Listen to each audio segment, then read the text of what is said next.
Lisa here again. Salon Retail, Chapter 11. Really important to understand the common language that I think separates the interested to the not interested. I really think it's important to understand the benefits of the product rather than the ingredients. Now, you might be thinking, oh, that's not very good. Well, there's a place to know the ingredients inside out, but there's a place to know what the client wants. They want smoother, softer, shinier, less knotty. They want less acne. They want a skin that's not blemished. That's all the things that they want. So the ingredients to get them there, that's your job. You're the professional. You need to be looking into how does these products come to be, why you like these products. So just an overview is really good. But I think the ingredients, there's a place, but the benefits, this is what you want. You're selling the outcome. It's the smell of the sausage cooking on the barbecue that draws you in. And yes, you want the sausage, but you're hungry. That's why you want the sausage. If you have the sausage and you didn't eat it, it's no good to you. You need to be able to eat the sausage. And so that's why you've got to have something that draws you in. That's your compassion and kindness and knowledge. But if you don't ask if the person wants a chicken sausage, a vegetarian sausage, or a meat sausage, you're going to give them the wrong sausage. So you really need to ask some sausage questions. So the ingredients are important. Yes, they are. But they're probably more important to you, a hairdresser or a beauty therapist, than they actually are to the people you're working with. Now, not always, because there's a lot of people who like to do their own research, and they can now because everything can be found on the internet or in ChatGPT. So you have to know your stuff. It's like people don't go into doctors and not have a clue. They go into more or less asking for what they want, what tests they need to have. So you need to be across things and be ready for when people come in with the information that they found. And then you have to have a very kind and compassionate way of saying why you don't think that would work. Because the simplest way, oh, sorry, yawning in the afternoon. The simplest way is to explain to people that the budget for the ingredients and the outcome and the budget for the marketing to sell the product. And I believe that most big companies have a much bigger marketing budget than they do have for the ingredients in the outcome. So they can have influencers and all sorts of people who say, oh, this is wonderful. So we buy into that. So if they don't have exceptional marketing, then they won't get people to buy it. But I also think, well, if the product doesn't work, then they'll never repeat buy it. They'll only buy it once. But for a lot of people, they just buy it because it's easy. So they just buy it. So you'll never compete with the big stores that have all the great promotions, but they'll never compete with your love and attention to getting the client what they want, which is to be heard, to have someone who is interested in getting them. Just speak in common language, just common speak. No fancy trying to impress people.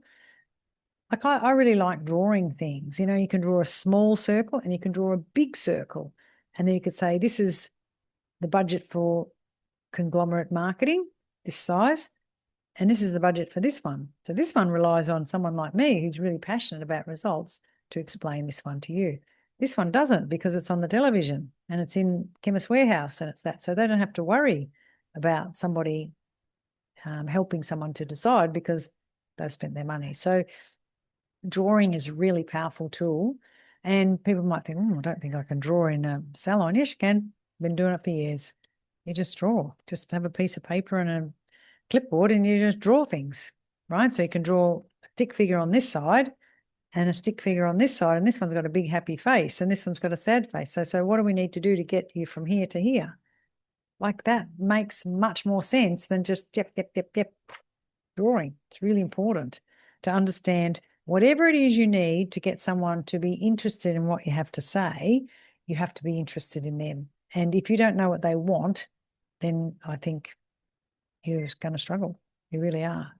So I think it's about finding out first what do they want, and then you can give an outcome. But if you never ask, you won't know, and then you'll guess. And I don't think guessing is a good idea.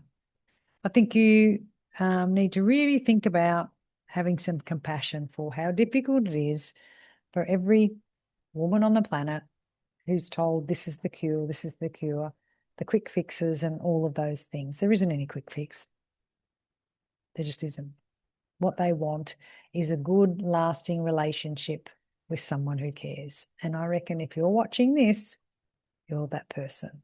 So don't be disheartened when people don't take your products home. Just keep doing your job. And some will, some won't.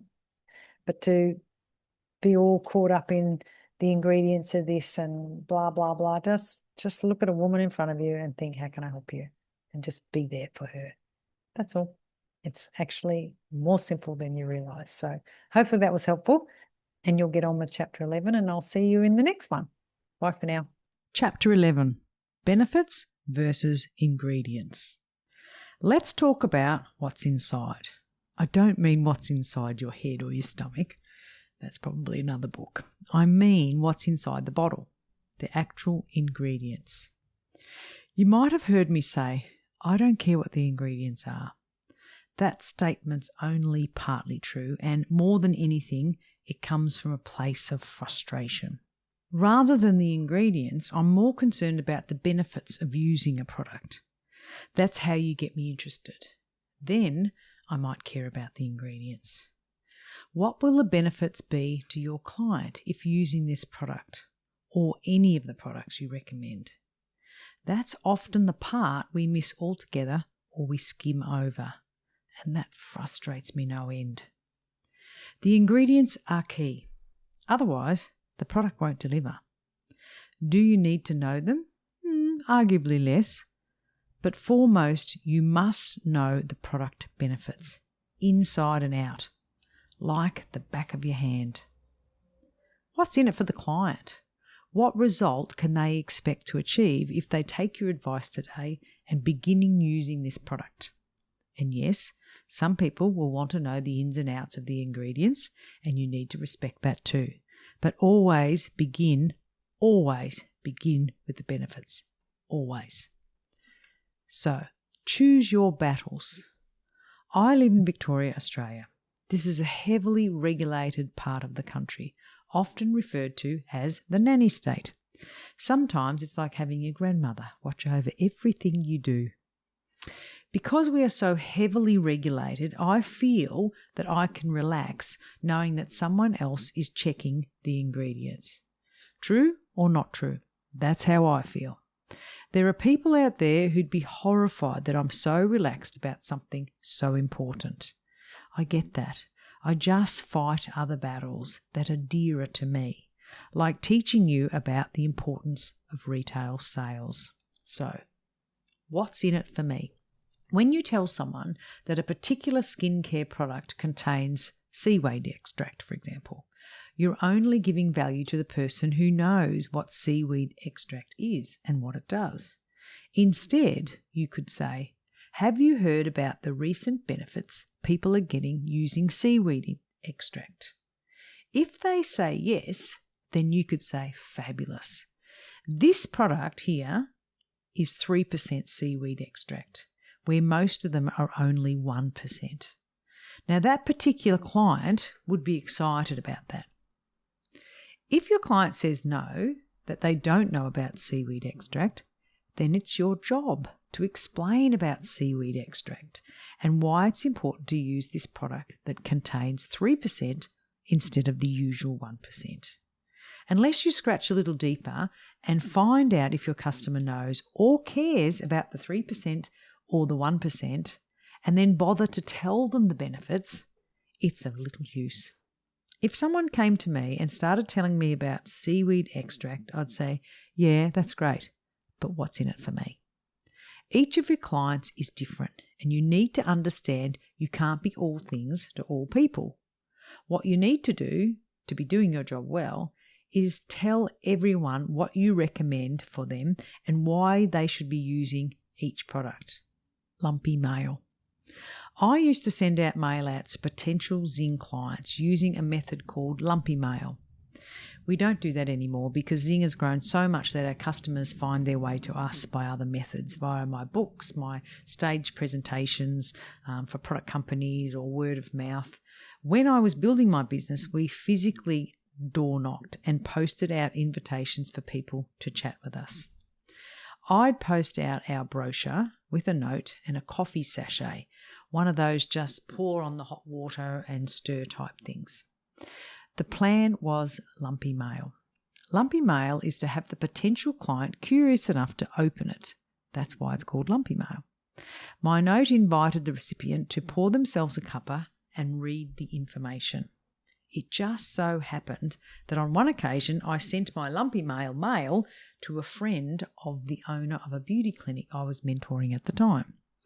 Word got back to me that she wasn't at all impressed with my lumpy mail out.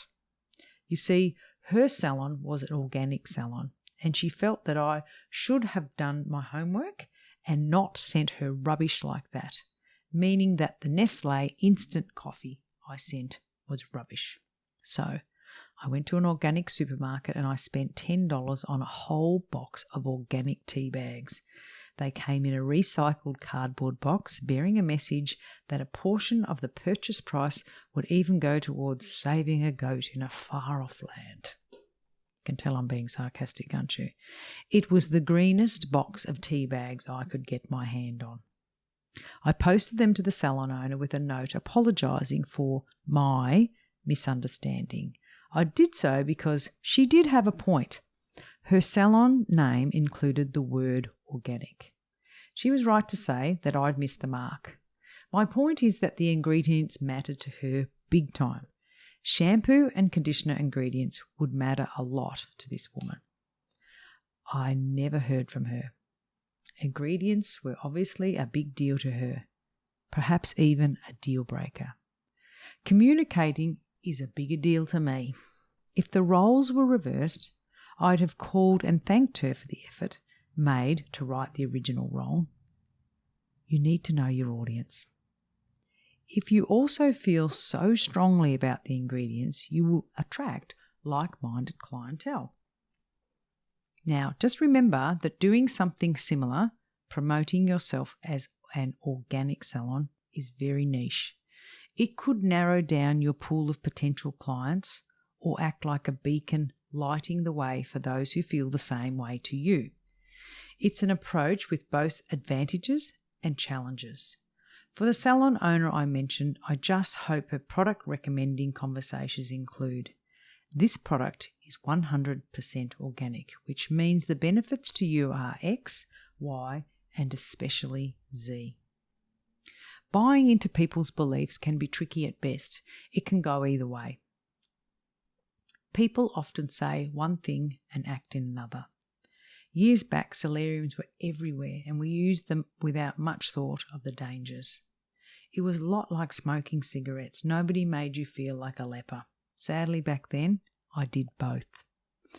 I'm way more conscious of my health now. Maybe we're all better informed, or perhaps I'm getting smarter in my old age.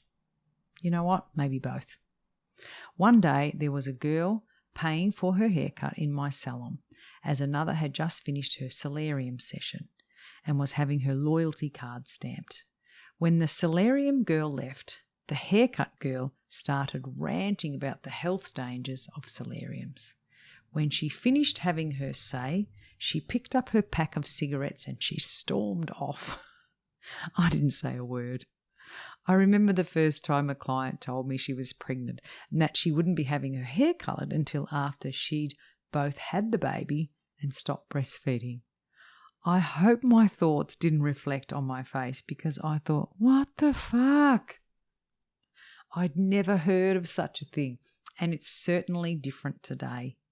I'll never forget my mum's advice to me on motherhood.